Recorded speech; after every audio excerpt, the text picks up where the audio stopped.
back to my channel. If you're new here, my name is Natasha and I like to travel. So today we are heading on to a quick flight to San Francisco and see what's up there. So I'll see you there. Bye!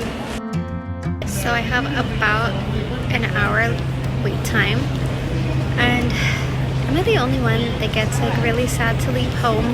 But like once you're out, you're like really excited because you got to travel. But I just get so sad to leave home. And I don't know if it's because of my parents or my dog, but it just makes me so sad. So, but I'll see you guys on the airplane.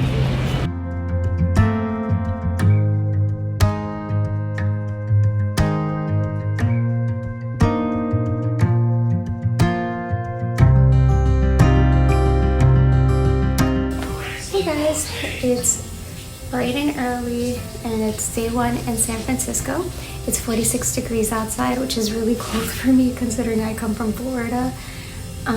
Today I'm going to be going to Alcatraz. I'll be taking super in-depth video of everything inside there, and I don't know, probably go explore. I know Alcatraz is about 3 hours long, more or less.